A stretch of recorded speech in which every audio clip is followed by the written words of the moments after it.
And the platforms, they want to blame parents, because blaming parents is easy. Blaming parents shifts responsibility. Blaming parents means the platforms can continue operating exactly as they do while expressing deep concern for child safety. But here is what the platforms will not tell you. Here is what they hide. In 2021, Arturo Bejar, a former Facebook engineer, sent an email to Mark Zuckerberg and Adam Mosseri, head of Instagram. The email presented evidence, data, research, showing that Meta's platforms were harming children, increasing suicidal ideation, facilitating sexual harassment, contributing to overdose deaths. And you know what happened? Nothing, no response, no action, no change, not because they did not receive the email, not because they did not read it, but because they read it and decided that the harm was asterisk acceptable, asterisk, that the profits justified the damage, that child safety was less important than engagement metrics. Crop, this is not speculation, this is not conspiracy theory, this is documented, this is what whistleblowers have exposed, this is what internal documents prove. The platforms know they are harming children and they continue anyway. Why? Because harm is the business model. Addiction is the product. Your mental suffering is what they sell to advertisers. And when this is exposed, when documents leak, when whistleblowers testify, the platforms respond with the same playbook that Big Tobacco used decades ago. Deny, minimize, blame the victim, claim more research is needed, promise to do better, and change asterisk, asterisk, nothing, asterisk, asterisk. Let me show you how perfect this parallel is. Big Tobacco spent decades denying that cigarettes caused cancer. They had internal research proving harm. They hid it. They funded studies designed to create doubt. They attacked critics. They blamed individual choice. People choose to smoke. That is their freedom. And when the evidence became undeniable, when the documents were leaked, when the lawsuits started, they pivoted. We are committed to harm reduction. We will create safer products. We will educate consumers. We will be responsible corporate citizens. But they never stopped selling cigarettes. They never stopped marketing addiction. They just got better at managing asterisk, asterisk, public perception, asterisk, asterisk. Now look at social media platforms. Exactly the same structure, exactly the same playbook. They have internal research showing harm. They hide it. They fund studies designed to create doubt. The evidence is mixed. More research is needed. Correlation is not causation. They blame individual choice. Users choose to spend time on our platforms. That is their freedom. And when whistleblowers expose the truth, they pivot. We are committed to user safety. We will create better tools. We will educate parents. We will be responsible corporate citizens. But they never change the algorithm. They never reduce engagement optimization. They never stop prioritizing addictive design over user well-being, because the algorithm is the product, engagement is the goal, your attention is what they sell, and attention requires asterisk, asterisk, addictive design, asterisk, asterisk. This is not side effect. This is asterisk, core function, asterisk, asterisk. Let me give you the numbers, the data, the evidence, the platforms wish you would not see. Adolescents who spend more than 3 hours a day on social media face asterisk, double asterisk, the risk of depression and anxiety. Double, not slightly higher, asterisk, asterisk, double asterisk, asterisk. And how much time do teenagers spend on social media? Average 3.5 hours per day, over the threshold every single day. The majority of teenagers are in the asterisk, asterisk, danger zone. Asterisk, asterisk. When asked about social media's impact on body image, 46% of adolescents aged 13, 17 said social media makes them feel worse about themselves. Almost half of teenagers report that the platforms are damaging their self-perception. And here is the most damning statistic, the one that proves this is not accidental. When Facebook did internal research on Instagram's impact on teen girls, they found that Instagram made body image issues worse for 1 in 3 girls. 1 in 3. Their own research, their own data, proving harm. And what did they do with this research? They hid it. They did not publish it. They did not change the platform. They hid it and continued operating exactly as before, until a whistleblower leaked the documents, until journalists exposed it, until lawsuits forced disclosure. This is not negligence, this is deliberate, this is knowingly harming children for asterisk, asterisk, profit, asterisk, asterisk. And the response, Mark Zuckerberg has never personally addressed these findings, never explained why the harm was acceptable, never justified why profits matter more than children's mental health. Just silence and continued operation business as usual. Now governments are responding, finally. After years of documented harm, after thousands of teenage suicides, after millions of children damaged, governments are beginning to act. Australia, first country to implement a national social media ban for children under 16, starts in 2025. Historic, unprecedented, radical. Minnesota requiring warning labels on social media platforms, like cigarette warnings, like alcohol warnings. Prolonged use of social media can lead to depression, anxiety, loneliness, self-harm, suicidal ideation. These seem like solutions, yes? These seem like progress. But here is the problem. Here is why these are theater, not solution. A ban does not work if children can circumvent it, and children asterisk can asterisk circumvent it. VPNs, fake accounts, older siblings' phones.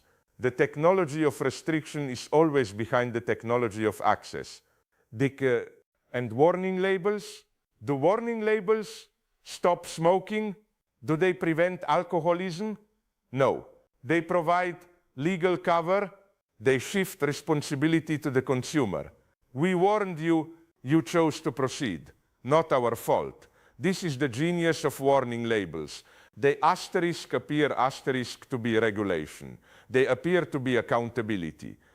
But they function as liability protection, as evidence that the company did its duty, as proof that harm is user choice, not platform, asterisk, asterisk, design asterisk, asterisk.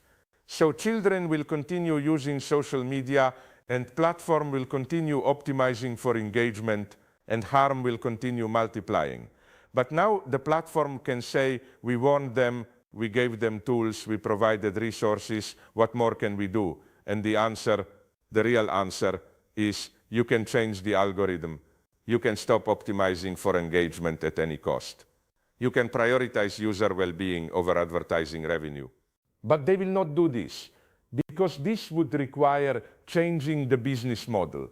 And the business model is not asterisk, asterisk negotiable, asterisk, asterisk. The business model is maximize time on platform, maximize engagement, maximize data collection, maximize advertising revenue.